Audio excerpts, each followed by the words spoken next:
Okay, I think we're ready to get started. Welcome, everyone. We are so glad that you've joined us today for our Get Started with CS First. A couple of housekeeping tips. You're probably pros. I've seen all the introductions happening in the chat. You've been here before, but in case it's your very first time, look at the links in the top of the deck there where Molly is already showing her screen here. So you're going to be able to access what we are presenting. That's going to be your takeaway, that link there to access the deck, but also the site as far as like how you register to get here is also how you're going to register for future events. So two very important links, and they're going to be on every single slide. So let's get started. Again, welcome. My name is Sherry Gick. Joining me is Hi, everybody. I'm Molly Rupert. Molly. Tell us a little bit about yourself, and then we'll talk a little bit about Five Star quickly. Hi, it's so good to be here. My name is Molly Rupert, and I'm an Associate Director of Professional Development at Five Star. Before that, I was a classroom teacher for 5 years, teaching secondary English and language arts. Awesome. Molly and I love CS First. We cannot wait to share it with you. So again, my name is Sherry Gick. We are joining you as on behalf of Five Star Technology Solutions. I'm a director there of professional development. And before Five Star, I was a special education teacher, elementary teacher, and also a library and instructional technology specialist. So bringing a few years of experience here.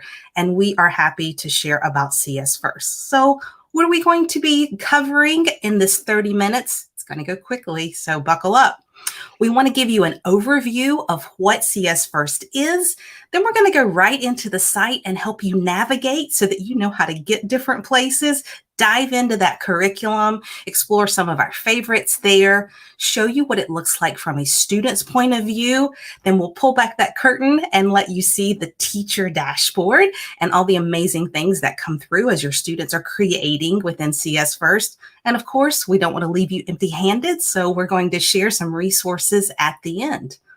So here we go. As we talk about CS First, I think it's really important to share with you as far as CS First exemplary mindsets. You're seeing them up on the screen, and these are just as important during this 30-minute overview as they are when you're teaching your class and your students. So this is all about growth mindset, exploring together, and encouraging questions, exploration, all of those things that I know you already do. And we're going to be taking risks. For some of you, it might be your first time exploring CS First or even doing some coding. So mistakes are going to be made, and that's okay. It's how we learn. So what is CS First? CS First is a free computer science curriculum. The sweet spot for it, yes, we definitely need some spirit hands for that, for sure. It's designed for grades 4th through 8th grade. We've seen it scaffolded higher. We've seen it scaffolded a little bit lower, but that is the sweet spot when you're thinking about utilizing this with your students. No coding experience necessary for you as the facilitator or for your students. And we'll show you those different levels of bringing them on board. And again, freely available online. So as long as you have that internet access, you're going to be able to explore it across devices. The CS First curriculum, as teachers, we love that teachers have had quite a hand in developing this curriculum alongside with the Google team, and also that it's aligned to several different standards that we all utilize in our classrooms. So CSTA standards, that ISTE seal of alignment with the student standards, and also for my school librarian friends out there, there's a crosswalk with our AASL standards as well. Molly, let's go in. Take us to it. Yeah, let's get started. So we are going to live demo this site. We want to show you all of the amazing pieces that are built into CS First and show you how to get in there as, again, a student and a teacher. You are welcome to just follow along on our screen, but if you want to click along, you can also go to the website that is here on the screen, g.co/CS First. I think we're dropping it in the chat too. So you'll have these takeaway slides. You'll be able to click on this and access it after our presentation. But if you are wanting to join us live right now and click alongside with us, feel free to navigate to this website, and that will take you to the CS First homepage. So I'll leave this up for just a moment. All right, here we go. So once you get to the CS First homepage, you will see that we have lots of different directions that we can go.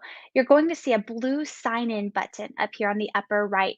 I'm not going to use that right now, actually. We'll circle back to that in a little bit, but I want to show you how we can just jump right in, even without an account, and get started. So the first thing I'm going to do is click where it says curriculum. This is where all of the materials, all of the lessons, all the goodness that you want to share with your students, it's living right here on the curriculum page. These are hands-on lessons. They come with instructional videos. You do not have to be a CS expert to use this curriculum. It is all here pre-packaged for you to learn alongside with your learners. So as I scroll down, first I see 1 hour lessons. These are quick. It says an hour, of course, depending on the age of your learners, on their experience with computer science. This could be 45 minutes, this could be 90 minutes, but we're in about that 1 hour target range here. These are fantastic introductory lessons. Many of them align with content that you might already be teaching, perhaps in an ELA classroom, things like dialogue, characterization, narration. But we also have more basic universal skills like making interactive presentations, um, thinking about how we can pitch our passions. Lots of different pieces here. This whole section, this is actually, I'm going to just tell you, it's my favorite part here, this hour of code section. These are lessons that have been created specifically for Hour of Code in the past, and it's a lovely library of them.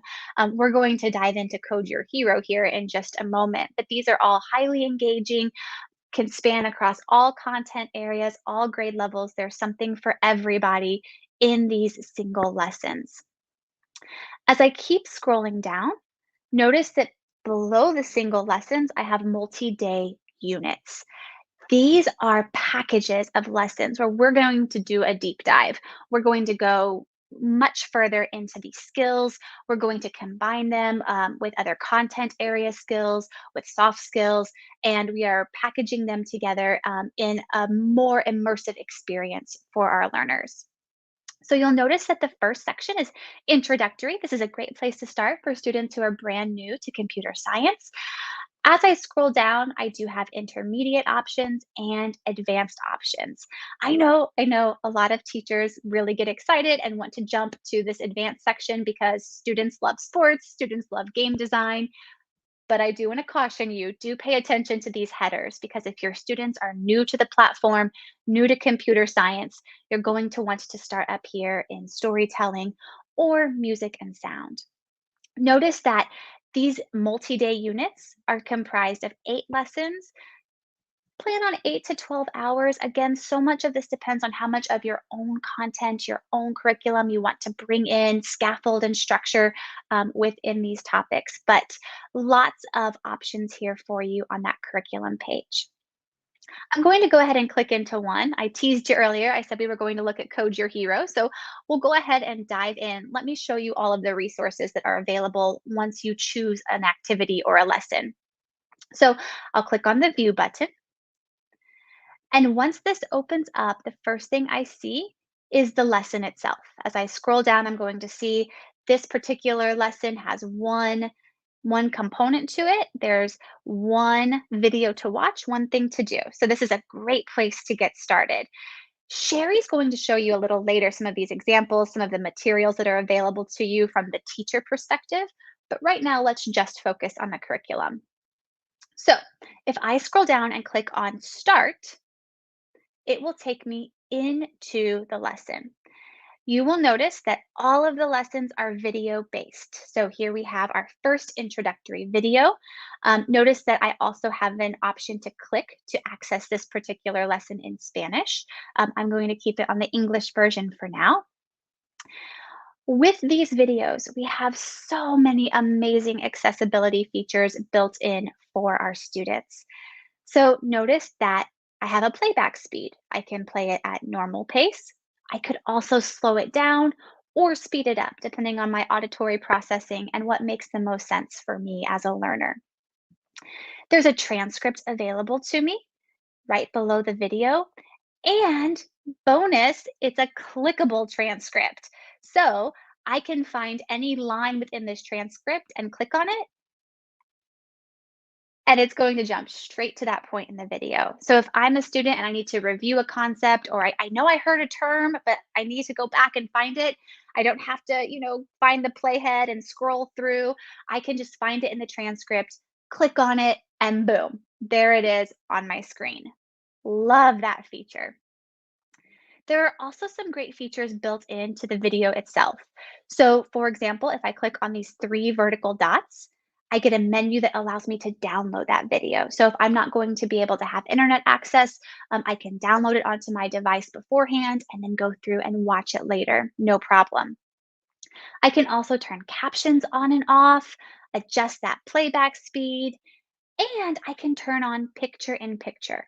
This is going to become extremely helpful when we dive into the starter project and begin actually working within Scratch for CS First. That's my favorite tip. I can't wait for you to show that. Yes. So in fact, I will go ahead and click on the button, picture in picture. Notice that it pops up down here in the bottom right-hand corner of my screen, but check it out, I can move it, right? So if it's covering up something important or a button or instructions, no problem. I can just move it around to wherever I need it to be. Notice that next to the video are instructions and a starter project link. So the students can see what their takeaways are, what do they need to do after watching the video, and then it says that they need to click on this starter project link to begin the project. Once they click on that link, it is going to open up Scratch for CS First. This is the block-based coding program that we will be using within CS First to help our students learn a little bit about coding. Well, not a little bit, a lot about coding. And it is taking my computer a while to load, but it's okay. I have it open in another tab here, so let me scroll on over. Notice my video stayed. I still have this instruction video. I can still click on play. I can watch it as I am working. And Molly, I think actually they Yes. probably can't see that your video's there, but I know if they are Oh, trying it shoot. because it pops up as a brand new window, and so they're not going to be able to see that. But I did want to back up just a little bit. Looks like we're having a lot of questions that are coming through Oh, in the great. chat, and people are like, "Wait a minute, can I do this on iPads? Is this an app?" We can access this through that link. We're going to the website to access it, and so we can utilize it on iPads. It's not a separate app, but we are going through whatever our browser of choice is that we're using on the iPads. And so, any tips for iPads as far as like utilizing that? I know as we talk about videos, we're going to show you as far as like our student experience. We feel like it's best in a browser to be able to watch the video and then be able to do that. It's going to function a little bit differently as far as on an Yes. iPad. It does function a little bit differently, but I've heard many teachers share great success stories of using it on an iPad. So you've got a lot of options for how you want to access. But yes, we are just going on a laptop or a Chromebook right now to Yes. the main CS First homepage and accessing from there. No extra apps needed or anything like that. Great Perfect. Thank question. you. Okay. So here in this starter project, I just want to point out a couple of things. I want to show that because it's a starter project, it's like a template. There are some pieces already built in or pre-populated here. For example, I have these characters down here, also known as sprites. So I can click on these, and as I click on them, it's showing me where they are in my project and how I might be able to manipulate them. I also have my blocks over here on the left-hand side. I love to think of these as Legos, right? I'm piecing the Legos, the ideas, the building blocks together to create something brand new. So as I move through here and I click on my pieces, I can simply click and drag and drop it into my build area here in the center. And this is how I can connect blocks. You can see that they're color coded. So I can identify what types of actions I am searching through based on the color, and I can piece them together. So here they're separate, but if I hover it, look at how they click together. Again, just like building blocks that we might play with hands on. So this is my coding panel in Scratch for CS First. I also can navigate to costumes and I can adjust my sprites or my characters. I can add new characters. And then my third tab is the sound tab, which is where I can play with different sound effects. I can create some of my own in here. And this is all pieced together for our students. Notice I'm not signed in, so nothing is being saved right now. But here in a little bit, Sherry will talk to us about that sign in process for teachers and for our learners. I want to go back to my main CS First page here for just a moment. All right. And you will notice that with this activity, as I scroll down, I also have add-ons. So while my main instructions are up here on the right, and the video has given me some instructions and some blocks to play with and build with, as I scroll down, I see a list of add-on options. This is perfect because your class is going to be at so many different places with their computer science skills, right? Some are going to need a full 30 minutes just to complete the basic beginning tasks. Some are going to get through that in 15 minutes and they're going to be ready to fly, ready to move on. So these pieces are here to support all of your learners and give them some voice and some choice in what they want to learn, what they want to practice, and how they want to show their creativity on their project. Sherry, with that, I'm going to pass it back to you here for a little bit to talk about getting started now. We know what the platform looks like, we know what's here, but how do we use it as a teacher? Absolutely. And I hope you're still with us out there, that you haven't already clicked on and started watching all the videos. Well, you might be gone, which is a good thing this is being recorded, because this is usually where, if we're in a live session, we see people and their heads are down because they are coding their hero, right? Putting those blocks together in Scratch for CS First. So let's talk about the teacher side and getting started. So that blue sign in button that Molly has already shown us, we're finally going to click on it. So when we do so, this is the sign in for students or for teachers. So when we click on that, we're going to see that choice. Let's go And in it is coming. It is coming on up. We're going to go in as a teacher. So maybe as that's loading, maybe hop to our slide and we can kind of show them what that's going to look like. All the good stuff you've already showed us, Molly. Yes. And our takeaway. Yes. So once we click that sign in button and it loads for you, you are going to choose that blue bird that says I'm a teacher, and you're going to sign in with your Google account. Need that Google account to be in order to supervise the classes and create them. So Molly's choosing one where we have it already set up here to load in. With that account, we're going to be able to create classes, and it is just a couple of clicks in order to do that once we're signed in. And we're going to be able to name it and grab some curriculum and show you all the wonderful materials that are free for teachers, including lesson plans, certificates, all kinds of really cool stuff. If you're brand new, we're not going to have this pop up on our screen, but if this is your first time logging into CS First, you might have a couple of survey questions. You'll see that bird again, and they'll maybe ask some clarifying questions as far as how you're going to be using this, maybe what students and classes. And so just a couple of questions for information there. And then once you're in, and we can see that it's loading in the background there or reloading. So once we are ready and there, hopefully yours is loading, we're going to be able to actually create that class. And we'll talk a little bit about some of those different things that we can do in order to create it.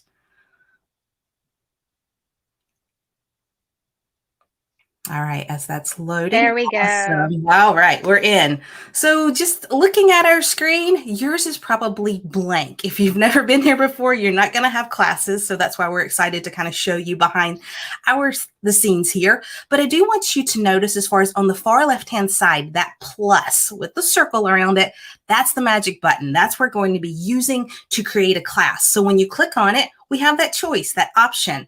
When you click create a class, where you have to do three things. We're going to name it. So Molly, let's go with just a test class. You get to choose a color. The color is significant only for you. So if you're going to be teaching multiple, maybe classes and grade levels, I know as far as like I might have 4 different fourth grade classes. And so maybe they're all gold, whatever you'd like to do with that. And then you make a choice as far as how your students are going to sign in. There are 2 options. We've got a great link in our takeaway resources that will help clarify for you as far as like choosing that Google Workspace for Education accounts for your students, or whether you want to go with the traditional CS First anonymous accounts. We're going to choose the CS First accounts for this demo purpose and click Create. It's going to process a little bit for us there. We should get a little pop-up at the bottom left-hand side there as it creates the class, and show you how to actually put that curriculum that Molly showed you into the classroom. Test has been created. That's good news. Excellent. And we should see it load right beside of our other sample classes there. Once we are in, we'll show you how to get to the curriculum and the resources as well. Molly, did we mention already that there are lesson plans and printables and all kinds of cool stuff? All kinds. We said, right, we showed like there are materials, there are That's examples, right, but materials. We've teased it out. Not only are there materials, there are examples. I know as far as like sometimes my students wanted to see what can I create? And so there's some great examples, almost exemplar projects that you can show. And some of my favorite ones that are there really span across the subject areas, right? As far as like, I know there's one on, I think it's in the presentation one, which is overlooked a lot. And that's the one that has the science tour, as far as like, I think it's the life of a cell. So some great behind the scenes, right? As far as like examples that you can show. Yes, yes. And I love those. And, I love that presentation activity that you were just talking about, because it is so universal, right? I can pull it into any of my courses and add my own content in and really feel embedded into the work that I'm doing. Okay, here we are into our We're in, class. right? As far as like we're there. And so you can see there's no curriculum in here. How do we get it? We're going to use that plus button, that blue one again, to add our units. When we click this, it's going to take us full circle to where Molly gave you the tour to the curriculum, except for now that we are logged in, as it is coming up, we should see 2 buttons that are popping up underneath there. And one of them will say add to class. And so if we wanted to bring the material in, we can add it to class. Let's do that interactive presentation since we've already been talking about it. This is one, it works for, I think, across, like you said, across grade levels, everybody makes presentations. So as we add this to the class, it's going to ask us, because we have multiple classes, which one are we going to bring it in for? So we may have to check that off on the list. And then after we add it, Molly, we will look at the materials, how those come in from the dashboard as well. Absolutely. Scroll through here. I know we have so many classes. So reminder, as far as like, as we talk about this and this interactive presentation and the curriculum, remember the sweet spot for CS First is grades 4th through 8th grade. As a former elementary teacher, I definitely see it scaffolded, 3rd grade, and I've seen high schoolers use it as a mentor program, right? As far as like learning it and then working alongside with middle schoolers or elementary students. And so 4th through 8th grade is our sweet spot. So we looked at the lessons. And so 2 other things that we want to point out, we have those examples that I mentioned. So when you click on examples, you'll be able to see some of those things that we teased about, but I want to dive into materials because Molly, this 30 minutes, I tell you what, it's flying. I know. So materials, this is the good stuff. Every single lesson and unit has lesson plans for you. Has their getting started guide that is there. The lesson plans are wonderful. It's going to be a viewable Google Doc that you can then make a copy of if you need to highlight, share it with another collaborative teacher. Everything is hyperlinked in there with tips and tricks. And I love that at the end of this, that's where it has those frequently asked questions like, what happens when my sprite is deleted? And so if you're learning alongside with your students, these answer keys and solution guides are very, very helpful. I cannot emphasize that enough. Like, you don't have to have all the answers. It's here for you. And of course, it's just like a math problem. There are many ways to get to a solution, right? We're not saying that this is the answer key. This is not the one right answer, but it is a way to get you started on the right path. It is an option. And having that guide is just so empowering, right? As far as Yes. like, I don't have to all the answers, but I can refer and learn alongside. So Molly, let's go back to your second tab where we were in that interactive presentation looking at that. Let's look at some other materials that are there. There's stickers, there's posters, again, lots of printables that you can download and access, and a little bit different. Also, there's that zip file. Molly showed you from the 3 dots that you could download the one video while you're on there. But if you need to download more than one for this entire unit or for this lesson, you can get that zip file there to download that either in English or in Spanish. So chock full of resources. I think I've said free 3 times, so I'm going to say it one more time, completely free for you to utilize. Let's look inside at some student data because, again, I know we have some first timers in the chat here. And so I want you to see what comes through when your students are logged into that class that you have created. So we're going to pull back the curtain on a course that we have here in our dashboard and show you that you can see student projects that have been created. You can see survey answers that they have submitted, and being able to see kind of where they have stopped. We love that we can see all our students listed at once. And I know it's loading in here, so I'm telling you a little preview that you'll see, but also where they've stopped working. And so as far as this becomes very important as we talk about those multi-day lessons that are good, that are happening there, right? As far as like, because like Molly said, they're going to be at different points. And so this gives you a chance to give you an overview of where did you stop and where can I assist you? And, a frequently asked question that I see is just like, how do I see my students' work? It's all here in this dashboard that's opening up. It's almost like having a stack of projects, around your room. You don't have to open up each individual student's account or have them, opening up all these tabs along the top of your screen. You're going to see that it's a one-stop shop. You can see all the projects clustered together and then click on whichever one you want to open. That's been such a great update, right? As far as like consolidating everything within it. I know I saw some questions in the chat about, oh no, are these videos on YouTube? Nope, they're living right here on the CS First site. So everything, the creating is happening in Scratch for CS First, viewing the videos, everything through the website. And so that's important to know. So Molly's showing you where you can see the progress of your students. If you click on any of those, we're able to see what videos they've watched, what projects have been submitted. Let's look at that really quickly. And then, like we said, as far as survey results, so all your student projects are being saved.